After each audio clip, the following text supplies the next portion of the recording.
The transport shuttle smelled like recycled failure and broken ambitions. Owen Blackwell pressed his forehead against the viewport, watching stars that didn't care about his existence drift past in their infinite indifference. 6 hours he'd been wedged between a maintenance tech whose snoring could wake the dead and a window showing nothing but void. 6 hours to contemplate the trajectory of a career that had peaked at 26 and been in freefall ever since. His assignment papers sat heavy in his jacket pocket. Digital files don't actually weigh anything, but dread has mass all its own.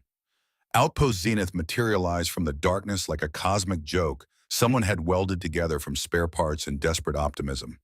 The station resembled a wheel that had given up halfway through, becoming circular, bristling with sensor arrays that pointed in every direction as if it couldn't decide what it was supposed to be watching. Which Owen supposed was accurate. You don't send people to monitor empty space because you expect them to find something. The docking procedure took 18 minutes of careful maneuvering, while the pilot maintained a steady stream of creative profanity.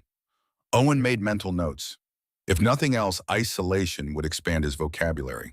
When the airlock finally cycled open with a hiss that sounded almost accusatory, Owen grabbed his duffel and stepped into his new reality. The air tasted metallic, processed through systems that had been recycling the same molecules for longer than he'd been alive. Commander Raina Moss waited in the arrival bay.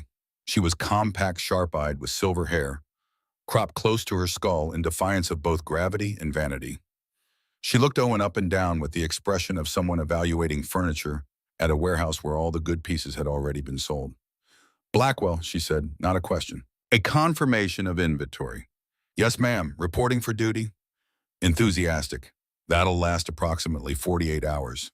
She turned and started walking without checking if he followed. Station operates on a 26-hour cycle because the previous commander had a sense of humor. You'll adjust or you won't. Either way, the universe keeps turning. Owen jogged to keep pace, his duffel banging against his hip. The corridors were narrow, painted in a shade of beige specifically engineered to crush the human spirit. Exposed conduits ran along the ceiling, humming with the sound of recycled everything. Surveillance rotation. Moss continued navigating turns without hesitation. Sector 14 Zeta. You'll be monitoring absolutely nothing interesting because if anything interesting happened out here, they'd send someone more important than you. And the truth of it settled in Owen's chest like cold weight. Your quarters are shared. Before you complain, everyone's quarters are shared. We've got 47 personnel and 32 cabins. Mathematics is cruel. I understand, ma'am. You'll be bunking with Lyra. Moss stopped at a door marked 17B and pressed her palm to the access panel. She's your partner. Living quarters shifts everything. Try not to make it weird. The door slid open and Owen's prepared speech about professional conduct evaporated somewhere between his brain and his mouth. The woman standing in the center of the small cabin was human in every respect except for her ears, which rose to elegant points that added perhaps 3 inches to her height. She was arranging small potted plants on a shelf with the concentration of someone defusing a bomb, and when she turned to face him, her expression suggested she found his presence only marginally more interesting than the soil she'd been handling. Dark eyes, unreadable. Sharp features that might have been beautiful if they weren't currently arranged in something close to hostility. "Lyra, your new roommate has arrived." Moss delivered this introduction with the enthusiasm of someone reading warranty terms. "Owen, this is Lyra Venn. You'll work surveillance together, eat together, and probably drive each other insane together. Welcome to Outpost Zenith." She departed before Owen could formulate any of the 17 questions suddenly crowding his mind. Lyra wiped her hands on her pants, leaving streaks of dark soil, and tilted her head in a gesture that was either curious or predatory. Her pointed ears caught the ambient light. "Problem human." Her voice carried an accent that turned the words into music, though the sentiment was decidedly unmusical. Owen became acutely aware of the cabin's dimensions. 2 sleeping pods were mounted to opposite walls barely 3 feet apart. A shared workspace occupied the center, currently dominated by Lyra's botanical collection. A single refresher station was visible through a partially open door. Privacy, it seemed, was a concept the station's designers had read about but never personally experienced. "No problem," he managed. "Just didn't expect a roommate with distinctive features." She smiled, and it was sharp enough to cut. "I didn't expect a human who stares like he's never seen basic anatomical variation." We're going to have so much fun together. She returned to her plants, dismissing him as thoroughly as if he'd ceased to exist. Owen stood in the doorway, duffel still in hand, and wondered if the next transport back to civilization was still docked. The answer he discovered later was no. The transport wouldn't return for 6 weeks. He was trapped. Day 3, Owen woke to a sound that made his molars vibrate. His sleep-fogged brain took several seconds to identify the source. Lyra standing at the workspace calibrating a sensor array while making a noise that resided somewhere between humming and industrial machinery, achieving sentience. Except humming was too gentle a word. It was more like she had swallowed a theremin, and it was trying to escape through her sinuses at frequencies that bypassed his ears and attacked his skeleton directly. "Do you have to do that?" he groaned, pressing his pillow over his head. The vibration stopped. "Do what? That sound, the one that makes my teeth hurt." "I'm not making any sound." She turned back to the sensor array. Immediately, the vibration resumed, drilling into his skull like a particularly musical migraine. Owen sat up, abandoning any hope of additional sleep. His pod's chronometer read 0547 station time, which translated to an hour that shouldn't exist according to every circadian rhythm his body possessed. The 26-hour cycle was destroying him in ways he hadn't anticipated. He'd fallen asleep during yesterday's shift. Twice. Once while actually speaking to Commander Moss, which had gone over exactly as well as expected. "You really can't hear it?" he asked, swinging his legs out of the pod. Lyra glanced at him. One elegantly pointed ear twitched. "I hear 14 distinct frequencies in this room right now, including the power coupling behind that wall panel, vibrating at 2.3 hertz below optimal. You're breathing and something in your digestive system that suggests you shouldn't have trusted yesterday's protein synthesis. Which specific sound is bothering you?" "The one coming out of your face." "Ah," she returned to her work. "That's ultrasonic. Your species can't perceive it." "My species is perceiving it just fine, and my species would like it to stop." "Your species is being dramatic." But the humming ceased, replaced by a silence that somehow felt smug. Owen stumbled to the refresher station, which was barely large enough for a human to turn around in. The sonic shower had 2 settings, insufficient and mild assault. He'd learned to appreciate the distinction. When he emerged, Lyra had rearranged the entire workspace. Again, the plants had migrated to different positions according to some pattern he couldn't fathom. Yesterday, they'd been ordered by height, the day before by leaf pattern. Today, they seemed organized by how much they offended geometric sensibility. "Did the plants do something wrong?" he asked, pulling on his uniform. "I'm optimizing their exposure to the full spectrum lamp based on photosynthetic efficiency and growth patterns." They looked terrified. "They're plants, Owen. They don't have central nervous systems." "Tell that to the fern. It's definitely having an existential crisis." The corner of Lyra's mouth twitched. Owen counted it as a small victory. Their shift began at 700, which involved taking the lift to the observation deck and settling into adjacent stations that made the cabin's proximity seem spacious by comparison. The monitoring equipment was standard fleet issue, which meant it was approximately 15 years out of date and held together by spite and improvised repairs. Owen's console flickered every 17 minutes, like clockwork. "Sector 14 Zeta," Lyra announced to the empty room. "Population 0. Interesting astronomical phenomena 0. Likelihood of literally anything happening approaching 0 asymptotically. You forgot reason for monitoring. Also 0, that's implied." She began running diagnostic protocols with the efficiency of someone who'd done this too many times to care. "Although I should mention there's a 0.003% chance of detecting dark matter fluctuations, which would revolutionize physics as we understand it. Should I be excited?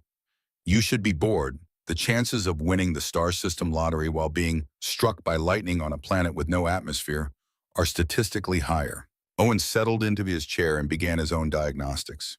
The console's flicker seemed more aggressive today. "How long have you been stationed here?" he asked. 14 months, 3 weeks, approximately 6 hours. She glanced at him, those dark eyes unreadable. "But who's counting?" "Someone with a calendar and basic mathematical competency." "You're wondering why I'm here." Owen's hands stilled on his keyboard. "I'm wondering why anyone's here. This station monitors nothing. We're basically very expensive decorative objects." "I volunteered." The words hung in the recycled air between them. "You volunteered for this My planet's participation in the Federation requires personnel contribution. I requested the most remote posting available. She said it casually, but something in her voice suggested layers he wasn't qualified to excavate. Seemed preferable to serving on a ship full of people who'd spend every meal asking to touch my ears. When people actually, every single time, oh, are they sensitive? Can you hear better than us? Do they move? She demonstrated each question with increasingly aggressive finger-pointing at her own ears, as if I'm a curiosity instead of a surveillance technician with better qualifications than most of the humans I've encountered. For what it's worth, Owen said carefully, I haven't asked to touch them. You've thought about it. He opened his mouth to deny it, then closed it. Okay, yes, but I've successfully repressed the urge. Progress. She almost smiled again, then frowned at her console. Your station's about to flicker. How do you... The screen flickered. That's disturbing. It's on a predictable cycle. I've been listening to the power fluctuation for 6 months. 17-minute intervals plus or minus 40 seconds accounting for the station's rotation and generator load. You can hear the power fluctuation. I can hear everything, Owen. Something in her voice softened just slightly. It's both a blessing and a curse. Mostly a curse when you're sleeping and making that grinding sound with your teeth. I don't grind my... He stopped. Do I really like you're trying to pulverize diamonds? I've considered filing a noise complaint, but Commander Moss would probably just assign us a smaller cabin out of spite. They fell into silence, monitoring empty space for phenomena that wouldn't occur. After exactly 17 minutes, Owen's console flickered right on schedule. Lyra's ear twitched in what might have been satisfaction. Week 2 bled into Week 3 with the inexorable slowness of paint drying in vacuum. Owen stopped trying to fight the 26-hour cycle and surrendered to it. His body existed in a state of perpetual mild confusion, never quite sure if it was supposed to be awake or asleep. He learned to nap during shift changes, stolen 15-minute increments of unconsciousness in storage closets and empty corridors. He learned other things too. Lyra rearranged the plants according to a 7-day rotation that he eventually mapped on his personal tablet. Height, color, leaf pattern, photosynthetic efficiency, soil moisture, needs distance from viewport, alphabetical by scientific name. On day 8, the cycle repeated. She hummed at ultrasonic frequencies when she was concentrating, lower frequencies when she was anxious, which happened more often than her carefully controlled expression suggested. She watched him sleep. Not every night, but often enough that he'd started waking to find her sitting cross-legged on her pod, studying him with that same intense focus she applied to sensor calibration. The first time he caught her, she'd said, conducting an observational study on human sleep patterns, specifically the variations in your teeth grinding frequency correlated with dream sorrows and dietary choices. That's a deeply unsettling way to say yes. I find directness overrated. But she kept doing it, and Owen found he didn't actually mind. There was something almost companionable about it, being seen even in sleep, being interesting enough to study. The food synthesizer continued its slow descent into malevolent consciousness. Owen had requested coffee and received something that resembled motor oil mixed with regret. Lyra had named it the spite machine, and the name stuck. It knew what you wanted and gave you the opposite out of pure malice. Can we fix it? Owen asked one morning after receiving green bubbling liquid instead of tea. We've tried. It's become sentient enough to resist repair, but not sentient enough to be useful. It's basically achieved teenage consciousness. Lyra demonstrated by requesting water and receiving what appeared to be carbonated sludge. They'd started eating meals together not by design, but by default. The communal dining area was too crowded, too loud with other people's conversations. The cabin was quieter, more private. Owen told her about Earth, about autumn forests where trees turned colors the synthesizer couldn't replicate even if it tried. Golds and reds that looked like beauty instead of destruction. Lyra told him about Viridian, about bioluminescent twilight forests that sang in frequencies his ears couldn't hear, about architecture that grew instead of being built structures that hummed with organic life. You miss it, Owen said one night, watching her face in the dim cabin lighting. Catastrophically. She smiled, but it was edged with something sharp. Isn't that ridiculous? I volunteered to leave. I wanted distance, and now I'm sitting in a metal box telling a human about things I can never go back to. Not really. You can't return to places once you have left them. They change or you change. and the connection breaks. Maybe the connection doesn't break, Owen offered quietly. Maybe it just gets longer, more flexible. She looked at him, then really looked at him, and something shifted in the air between them. Philosophy at strange hours, she said softly. We've definitely lost our minds. But she didn't look away. Owen fell asleep that night thinking about the distance between people and how small it could become in a cabin this size. Day 27, week 4. The alarm didn't sound like an alarm. It sounded like a scream translated through malfunctioning electronics. Owen jerked awake, his head colliding with the pod's ceiling hard enough to see stars that had nothing to do with the viewport. Emergency lighting bathed the cabin in red, turning everything into a scene from a particularly pessimistic art film. Hull breach section 12. Lyra was already out of her pod, pulling on her boots with movements so efficient they looked choreographed. Micrometeorite impact. We need to seal the emergency bulkheads before half the station decompresses into the void. Owen's brain was still trying to process the concept of being awake. What time? Time to move human. She tossed him his boots. They hit him in the chest with enough force to restart his cardiovascular system. Emergency protocols. You did read the emergency protocols. I skimmed them. Fantastic. Try not to die. She was already at the door pulling an emergency respirator from the wall mount. The station shuddered. Somewhere distant, metal groaned like it was reconsidering its life choices. The corridor was chaos. Personnel ran in directions that seemed random, but probably weren't shouting coordinates and technical jargon Owen's sleep-deprived mind couldn't parse. The red emergency lighting made everyone look like they were starring in their own personal apocalypse. Commander Moss's voice crackled through the intercom calm in the way that suggested either supreme confidence or complete resignation to fate. All personnel emergency stations. Hull breach in Section 12 Alpha. Automated seals failed. Manual override required. Of course, the automated seals failed, Lyra muttered, navigating the corridor with Owen stumbling behind her. This station's held together with optimism and outdated firmware. They reached the emergency locker. Lyra started pulling equipment, magnetic boots, emergency patches, a portable atmosphere generator that looked like someone had built it from spare parts and prayer. She shoved half of it at Owen. Section 12 is 3 bulkheads away, she said, checking a handheld monitor that showed the station's status in colors Owen assumed meant bad things. Pressure's dropping fast. We seal the bulkheads, we save 40% of the station. We don't, we all get very intimate with vacuum.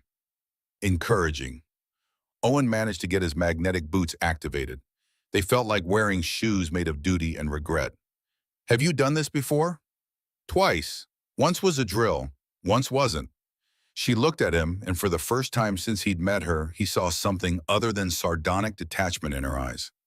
Fear, carefully controlled but present. Stay close to me, she said. Do exactly what I say. Don't be heroic, don't be creative, and if I tell you to run, you run. The first bulkhead was already closing when they reached it, hydraulics screaming as the massive door ground toward shut. Lyra dove through the gap. Owen followed his magnetic boots, making him clumsy. The door sealed behind them with a boom he felt in his teeth. The pressure differential made his ears pop viciously. 2 more, Lyra said, already moving. The corridor ahead was darker, emergency lighting struggling. Owen's monitor showed atmosphere bleeding away, a red countdown suggesting they had maybe 8 minutes before this section became uninhabitable. The second bulkhead was stuck halfway, emergency systems flashing warnings in 3 languages, and possibly one that was just angry beeping. Lyra dropped to her knees beside the manual override panel, pulling tools from her belt with the speed of a stage magician. Panels fried, she said, prying off the cover. Exposed wiring sparked in the dim light. I need to bypass the safety protocols and trigger manual closure. Can you do that? I'm about to find out. She started pulling wires, rerouting connections with her bare hands. Owen watched the pressure gauge drop. 6 minutes. Tell me something, Lyra said, not looking up from the panel. Keep me distracted. Distracted from what? From the fact that if I connect the wrong wires, this panel will electrocute me with enough voltage to make my hair stand up permanently, which would really ruin my aesthetic. Your aesthetic is angry botanist. I'm not sure it can be ruined. 5 minutes. Back on Earth, I had a cactus once. Owen said, his voice tight. Killed it in 3 weeks. How do you kill a cactus? They're designed to survive neglect. I overwatered it, gave it too much attention. Hey, 4 minutes. Seemed like a metaphor for my entire life, honestly. Tragic. Lyra connected two wires. Sparks erupted from the panel. She didn't flinch. Though it explains why you're here, they send the overachieving failures to places like this. People who tried too hard at the wrong things. What's your excuse? I'm exactly where I want to be. She connected another wire. The bulkhead shuddered. Nowhere, with no one, monitoring nothing. The bulkhead suddenly lurched into motion, grinding closed with a sound like the universe clearing its throat. Perfect. They ran for the final bulkhead. Owen's magnetic boots made him feel like he was running through molasses. 3 minutes. The corridor was almost dark now, emergency lighting reduced to a faint red glow. Lyra's breathing was steady beside him. His own sounded like he was auditioning for an emphysema awareness campaign. The final bulkhead was already closing, gap narrowing with each second. 2 minutes. Lyra grabbed Owen's arm. He felt the strength in her grip, felt her pull him forward faster than his own legs could manage. They hit the gap together, squeezing through with inches to spare. The door sealed behind them with a finality that suggested the universe had used up its allotment of second chances.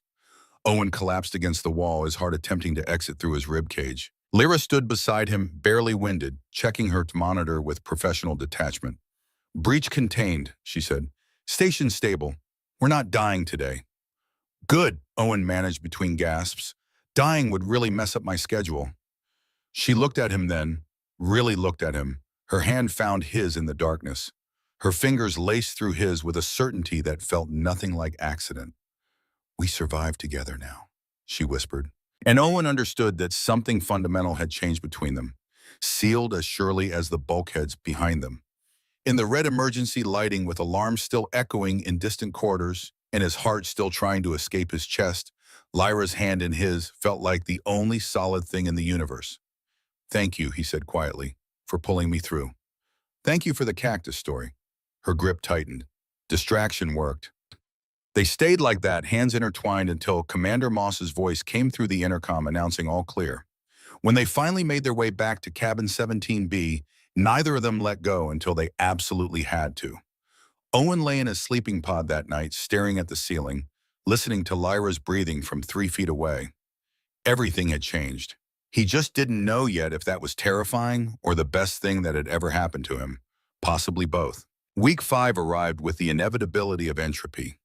Owen found himself standing in Commander Moss's office, a space barely larger than a storage closet, watching her scroll through data with the focused intensity of someone reviewing quarterly earnings that had come up short. "Your performance during the hull breach was exemplary," she said without looking up. "Quick thinking, followed protocols. Didn't panic when most people would have. Lyra did most of the work, ma'am. Lyra's been doing most of the work for over 14 months. I'm talking about you." Moss finally looked at him, her expression unreadable. "You know why you're really here, Blackwell?"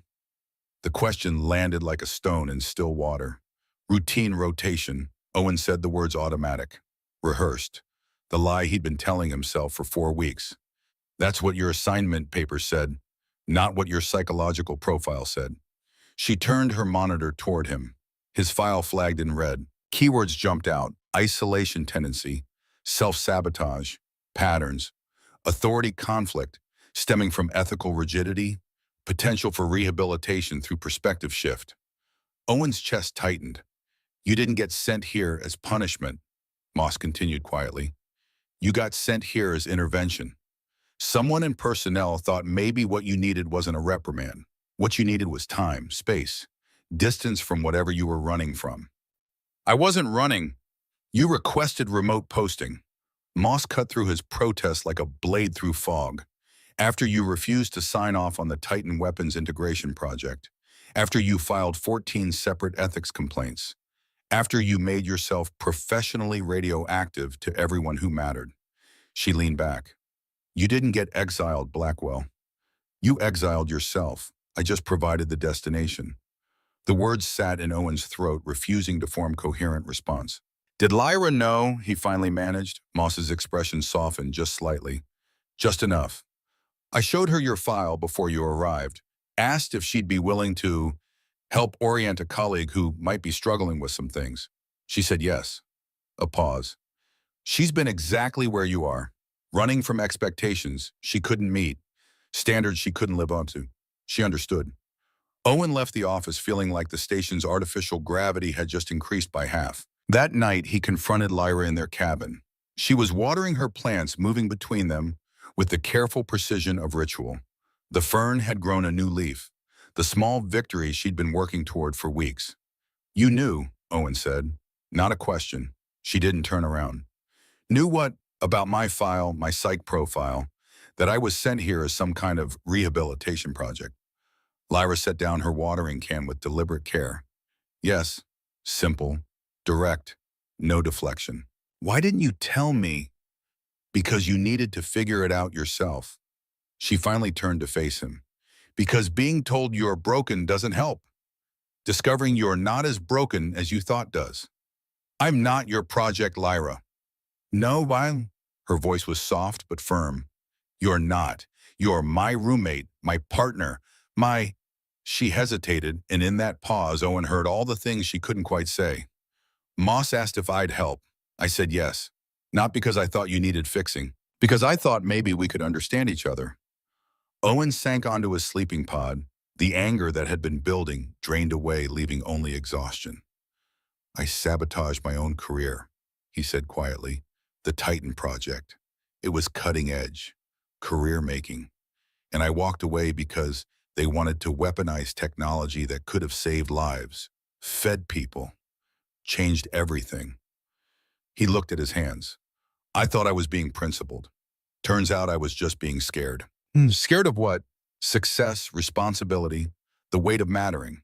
The confession tasted bitter. Easier to fail on my own terms than succeed on someone else's. Lyra crossed the small space between them and sat beside him, close enough that he could feel the warmth of her through his uniform. I was top of my class on Viridian, she said after a long moment.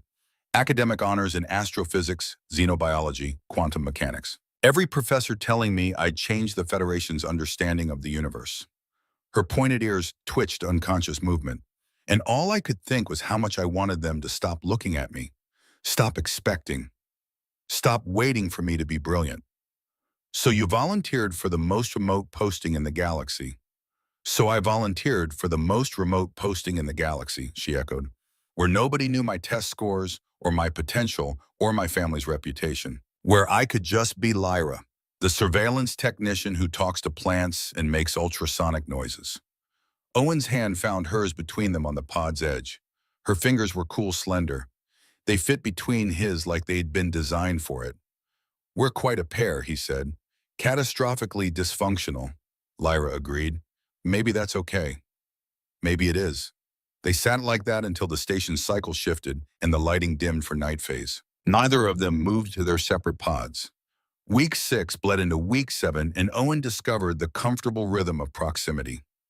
He learned that Lyra hummed in lower frequencies when she was content, that she organized plants by emotional attachment on days when she was feeling homesick, that she watched him sleep not out of clinical curiosity, but because, as she finally admitted his presence, made the silence feel less empty. He learned that her ears twitched when she was amused but trying not to show it, that she had memorized 17 different variations of his teeth, grinding patterns, and could predict his stress levels with disturbing accuracy, that she took her tea at precisely 93 degrees. Celsius, no hotter, no cooler. Small things, insignificant details. They became the architecture of something larger than either of them had planned. The Spite machine continued its campaign of culinary terrorism. Owen requested orange juice one morning and received what appeared to be carbonated regret in liquid form. Lyra patted the machine's side panel like it was a misbehaving pet. It's evolving, she said with something close to pride. Last week it just gave us the wrong thing. Now it's getting creative about how wrong it can be. Should we be concerned it's developing a sense of humor? Only if it starts laughing at its own jokes. The machine beeped, once, deliberately. They looked at each other. We're doomed, Owen said. Completely, Lyra agreed. But she was smiling, and Owen realized he'd memorized the exact geometry of that smile, the way it softened the sharp angles of her face, the way it made her eyes less guarded. He was in trouble. The realization settled in his chest with the weight of inevitability. Week 9, Day 63, 0347, station time. Owen woke to find Lyra sitting at the viewport silhouetted against stars that had been dead for millennia, but still sent light across impossible distances. "Can't sleep?" he asked quietly. She didn't startle, had probably heard him wake up, heard his breathing change, heard his heart rate increase in the way she could apparently hear everything. "Come here," she said. "I want to show you something." Owen joined her at the viewport. The space was small enough that their shoulders touched arms pressed together in the narrow frame. There, she pointed to a region of space that looked exactly like every other region of space. Darkness punctuated by distant fire. "See that cluster? The pattern." Owen stared until his eyes watered, and then he saw it. A constellation of stars forming something almost geometric. Too precise to be random. "Is that natural?" "I don't know." Her voice was soft, almost reverent. "I've been watching it for 8 months. Same position, same configuration, not in any official star charts, not in any survey data, just existing where nothing should be that organized." "Have you reported it?" "To whom?" She pulled up a star chart on her tablet, comparing it to the viewport. "Commander Moss, who'd file it under anomalies to investigate, never Federation Science Council, who'd send it to committee and forget about it. We're on a station that exists purely to justify budget allocations, Owen. Nobody cares what we see out here." She zoomed in on her tablet. The stars became distinct points of light, each one a furnace burning across unimaginable distances. "Sometimes I think that's why I like it," she continued. "Out here I can see things that don't have to mean anything. They just get to exist, no expectations, no purpose beyond being beautiful." Owen looked at her profile in the faint glow from the screen, the elegant line of her jaw, the way starlight caught in her dark eyes. "Tell me about Viridian," he said. "The real parts, not the travel brochure version." She was quiet for a long moment. "The forest glow," she finally said. "Bioluminescence in patterns that shift with seasons. Blues and greens and colors your language doesn't have words for because your eyes can't perceive them. At night, which is most of the time, everything looks like you're walking through an ocean made of light." Her ears twitched unconscious memory. And the sounds, frequencies that tell stories if you know how to listen, wind through structures that sing. "My mother used to take me to the residence gardens when I was small, ancient trees that hummed in harmonics. You could feel it in your bones, in your blood, like the whole planet was breathing and you were part of that breath." "You miss it," Owen said quietly. "I'm forgetting it." The confession came out raw.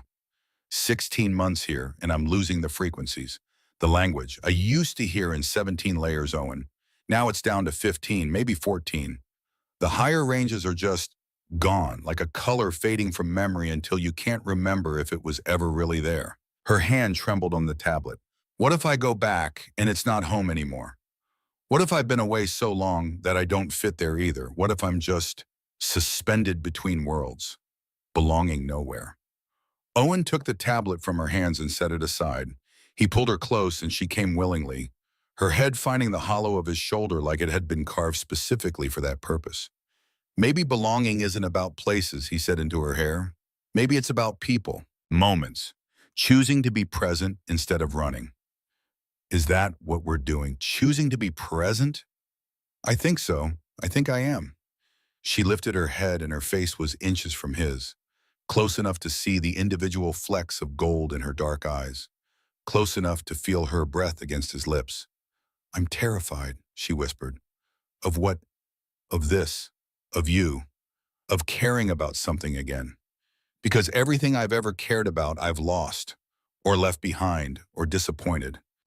Maybe I'll disappoint you too." "You probably will." She smiled sad and soft. "I'll probably disappoint you first." "Deal." He leaned forward. She leaned in. The gravity hiccuped. They jerked apart, floating for half a second before artificial weight reasserted itself. When they settled back into the normal physics of existence, the moment had fractured. Lyra laughed, the sound bright and unexpected in the quiet cabin. "The universe has terrible timing," Owen said. "The universe is indifferent to our romantic tension." Apparently, but they stayed close, shoulders touching, watching the star cluster that might mean everything or nothing at all. Outside, the void remained infinite.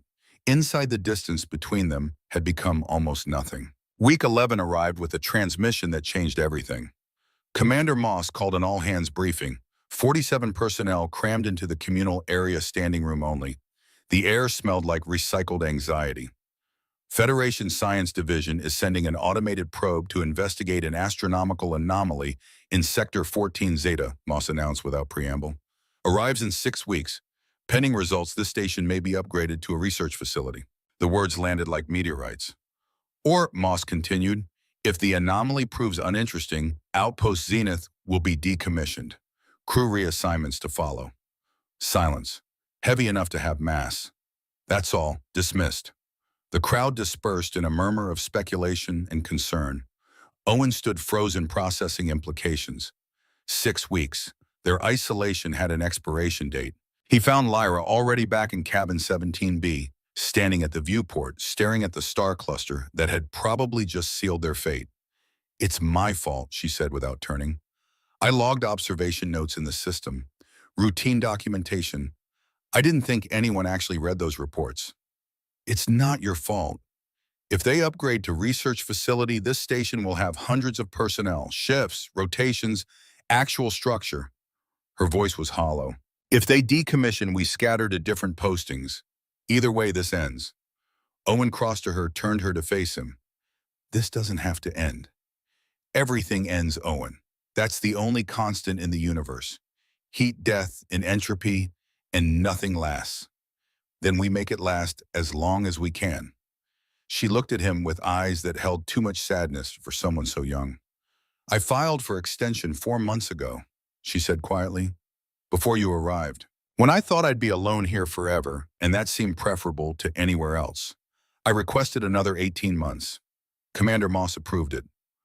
Owen's heart did something complicated in his chest. You were planning to stay. I was planning to hide, Lyra corrected. There's a difference. Staying implies you have something worth staying for. I just had nothing worth leaving for.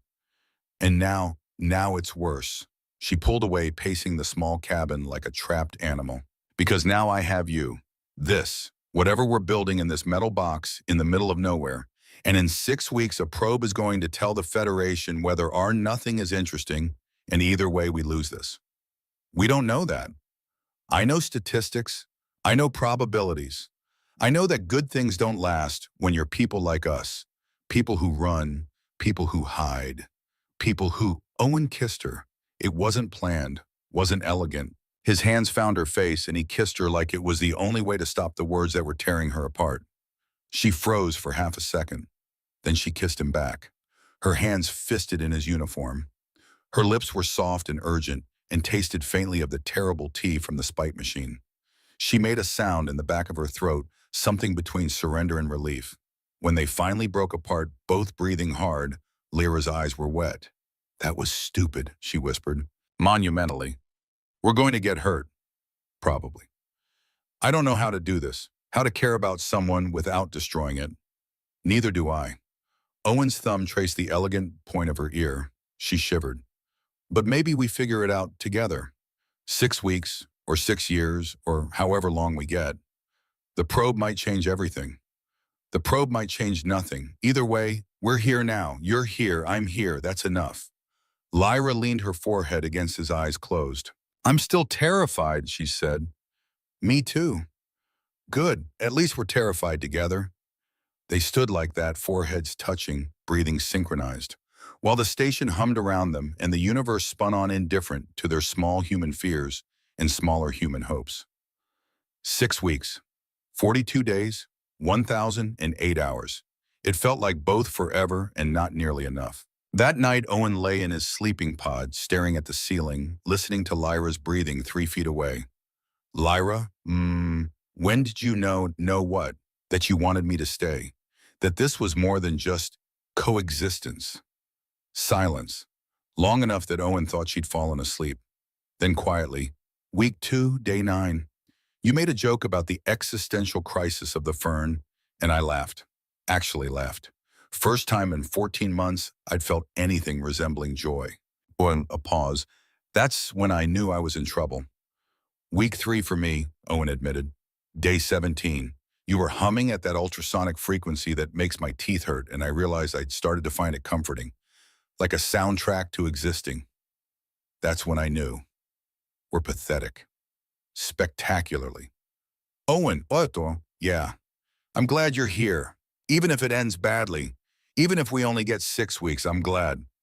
Owen's chest felt too small for his heart. Me too. Lyra's breathing deepened into sleep. Owen stayed awake watching the faint glow of status lights on the ceiling, thinking about probe trajectories and station decommissions, and the particular cruelty of finding exactly what you need right before losing it.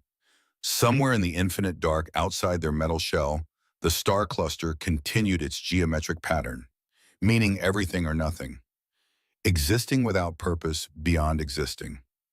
Owen understood that feeling perfectly. He closed his eyes and let the station's hum carry him towards sleep. Lyra's presence 3 feet away, feeling both too far and exactly close enough. Tomorrow they'd have 41 days left.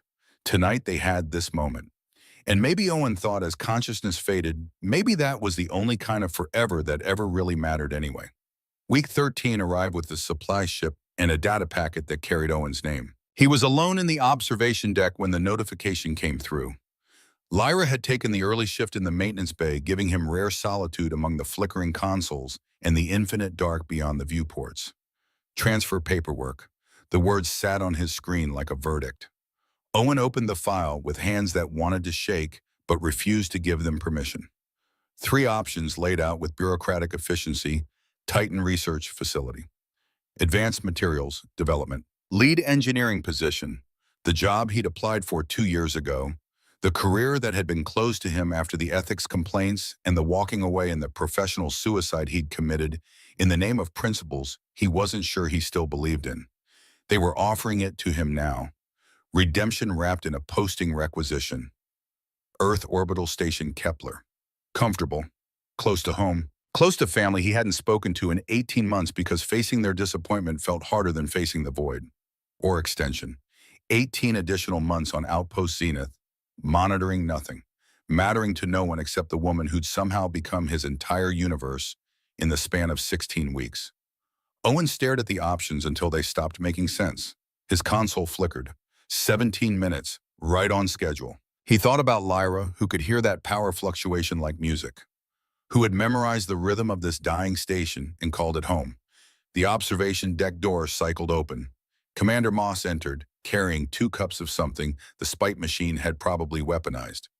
"Thought you might need this," she said, setting 1 cup in front of him. Owen looked at the liquid. It was purple. He didn't ask.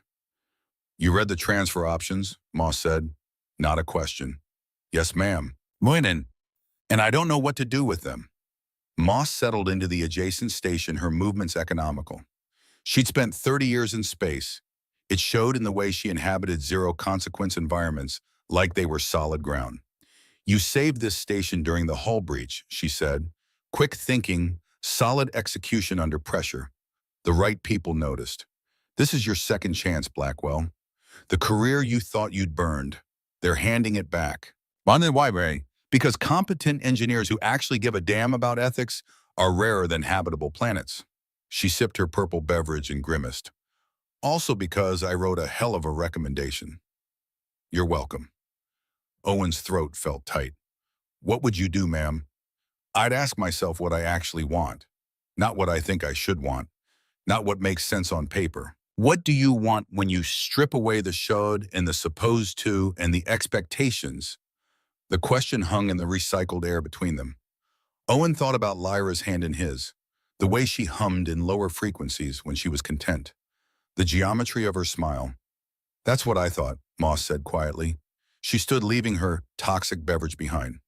"Decisions due before the supply ship leaves. You've got 18 hours. She paused at the door. "For what it's worth, Blackwell, sometimes the bravest thing we can do is choose the small life that makes us happy over the big life that makes us impressive." She left him alone with 3 options and 18 hours and a decision that felt like it would define everything that came after. Owen found Lyra in their cabin packing. Not her things, his. She'd organized his spare uniforms, his personal effects, the small tablet where he kept photos of Earth he pretended not to look at. Everything neatly arranged on his sleeping pod like a memorial to a presence that hadn't left yet, but soon would. "What are you doing?" His voice came out rougher than intended. She didn't turn around, didn't stop folding the shirt in her hands with precise mechanical movements. "Preparing," she said. "You got the transfer paperwork. I saw it in the system logs. Titan Research Facility. That's your dream, Owen. That's everything you wanted." "Lyra, don't." The word was sharp enough to draw blood. "Don't make this harder by pretending you're going to choose differently. I know how this works. I've seen it before. People come to places like this running from something. And when they get the chance to go back to their real lives, they take it. They always take it." Owen crossed to her, took the shirt from her hands, forced her to look at him. Her eyes were dry, but devastated. "You think I'm going to leave it," he said. "I think you should leave. I think you should take Titan and rebuild your career and become the person you were supposed to be before you got exiled to nowhere with someone like me. Someone like you. Someone who's forgotten how to exist anywhere but here. Someone who's losing her own language because she's been speaking yours for too long. Someone who can't give you anything except plants and terrible coffee and the privilege of monitoring empty space until we both go insane." Owen's hands found her face thumbs tracing the elegant points of her ears. She shivered. "You think that's all you are to me? I think I'm a stopgap. A comfortable fiction you're telling yourself because the alternative is admitting you're still hiding." The accusation landed like a physical blow. Owen stepped back. "Maybe you're right," he said quietly. "Maybe I am still hiding, but not from what you think." He moved to his personal terminal, pulled up his assignment records, the files he'd been avoiding for 13 weeks. "I need to show you something." The records told a story Owen had been rewriting in his head for 2 years. Transfer request, remote posting, deep space monitoring. Submitted by Owen Blackwell, dated 18 months prior. Not assigned, requested. Lyra read over his shoulder, her presence warm and solid behind him. "I don't understand," she said. "The Titan Weapons Project. When I walked away, when I filed the ethics complaints, I thought I was being brave, standing up for principles, refusing to compromise." Owen's voice was hollow. "But that's not what I was doing. I was terrified. Terrified of success. Terrified of the responsibility that comes with actually mattering. Terrified that if I took that project and succeeded, there'd be no more excuses for why my life wasn't everything I'd dreamed." He pulled up another file. His psychological evaluation. The one he'd never been meant to see. Subject demonstrates patterns of self-sabotage consistent with fear of achievement. Recommends therapeutic intervention through controlled environment with minimal performance pressure. "They didn't exile me," Owen said. "I exiled myself, and they just let me, gave me exactly what I asked for, a place where I couldn't fail because there was nothing to fail at." Lyra's hand found his shoulder, squeezed. "And then I showed up and ruined your perfect isolation." "No," he turned to face her. "Then you showed up, and I started understanding that maybe the problem wasn't the world expecting too much from me. Maybe the problem was me expecting too much from myself and this running when I couldn't deliver perfection." He reached past her, pulled up another file. Personnel request form, submitted by Lyra Venn, dated 4 months ago. Request human roommate assignment, specifically Owen Blackwell, if transfer approved.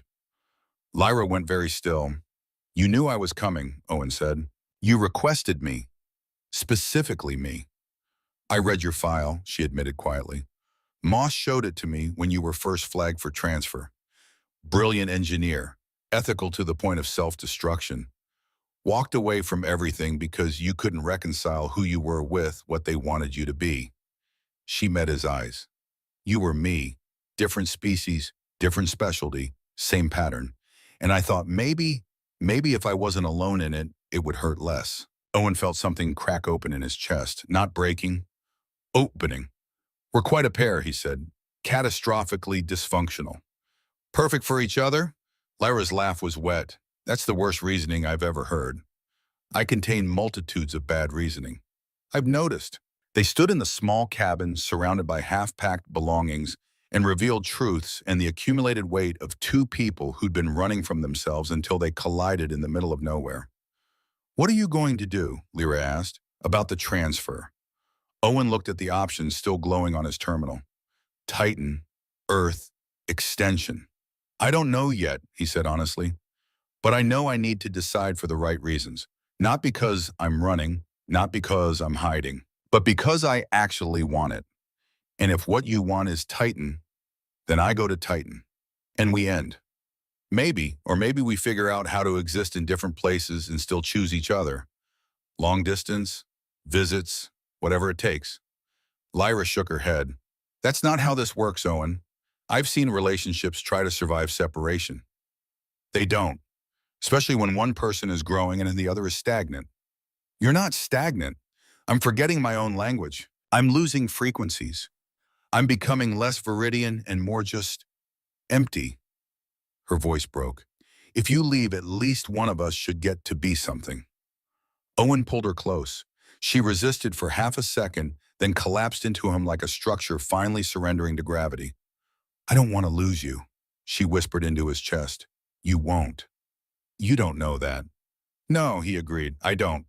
But I know I'm done running from things because they might hurt. I'm done choosing safe failure over risky success. I'm done sabotaging myself. He tilted her face up, made her look at him. Whatever I decide, it won't be because I'm afraid. It'll be because I actually want it. Can you trust that? Lyra searched his face for a long moment. I can try, she said finally. It wasn't a promise, but it was enough. Week 15. The probe arrived.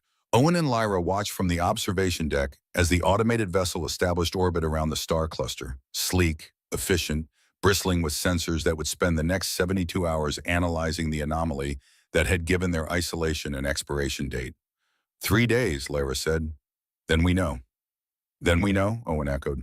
They'd fallen into a strange holding pattern, not quite together, not quite apart, existing in the space between decision and consequence.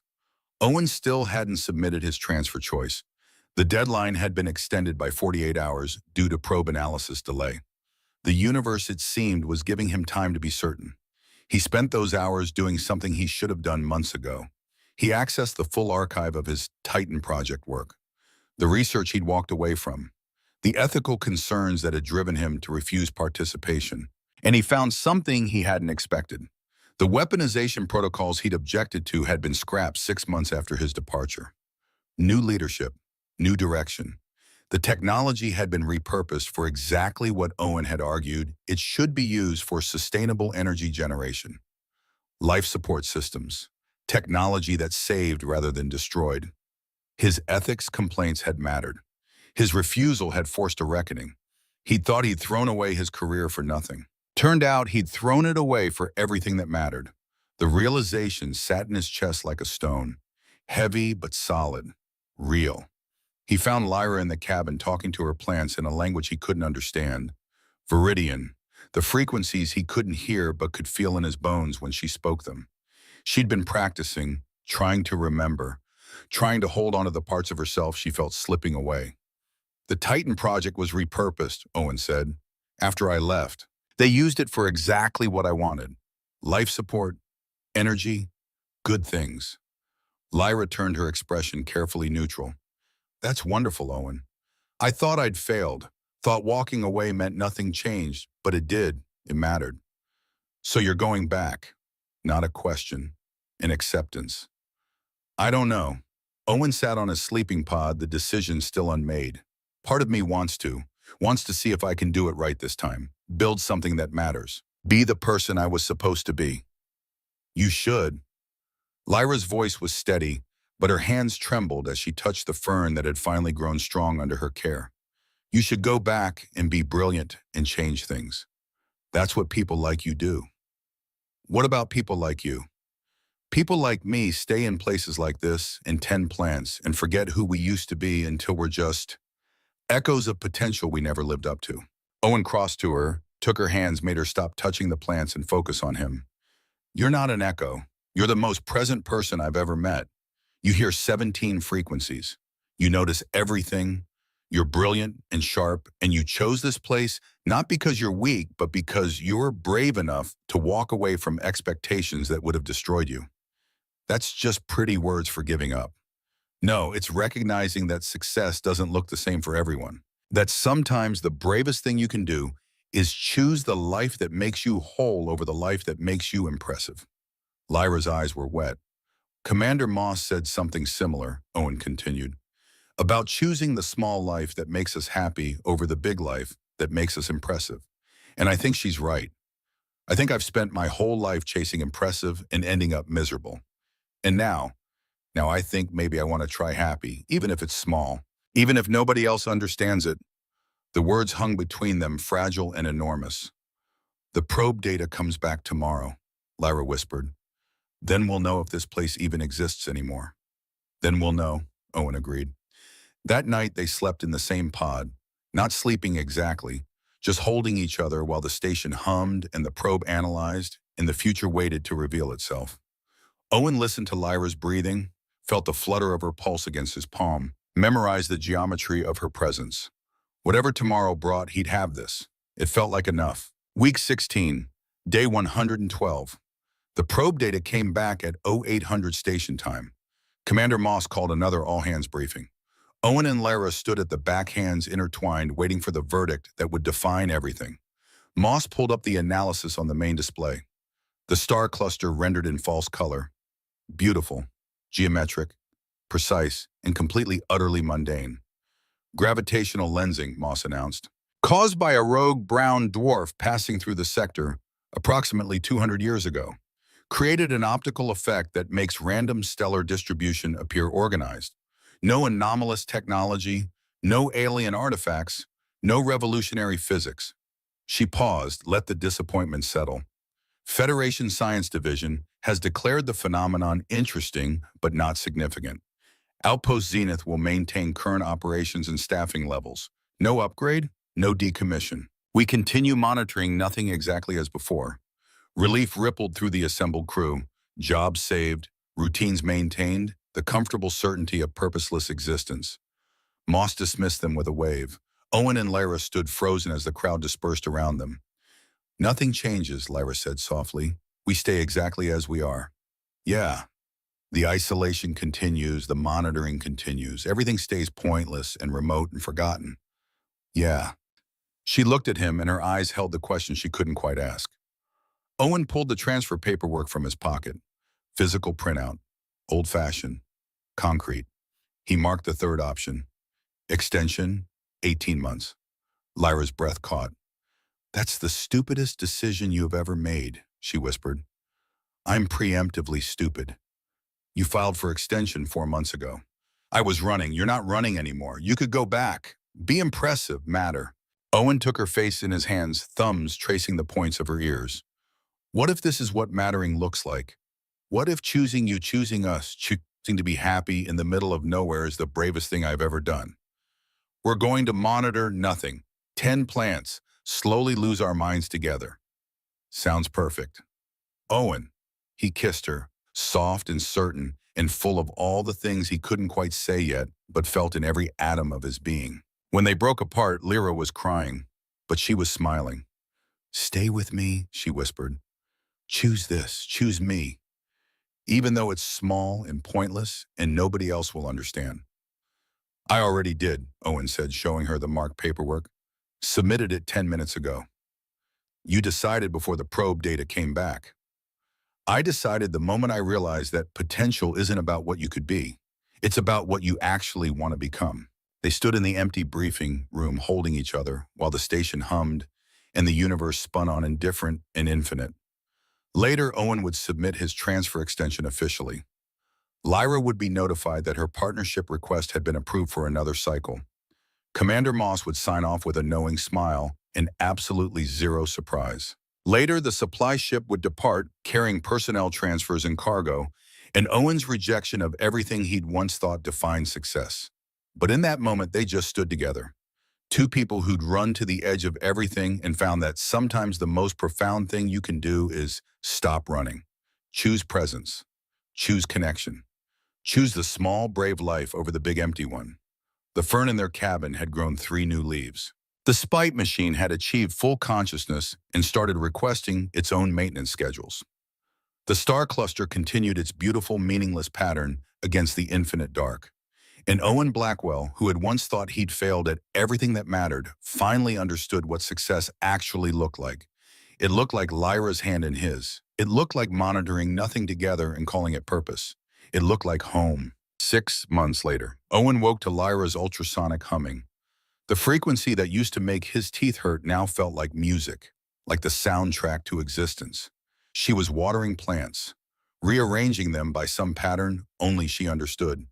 The fern had grown strong, the existential crisis resolved through patience and care. Outside their viewport, the star cluster glowed, meaningless and beautiful. Owen's console would flicker in 17 minutes, right on schedule. They had 12 more months on their extension.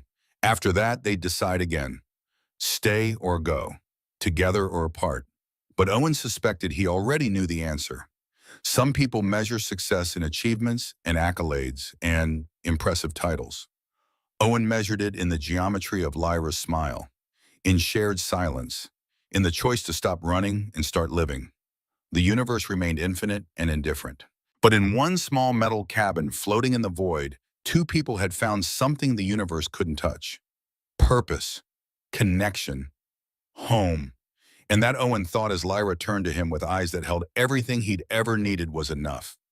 More than enough. It was everything.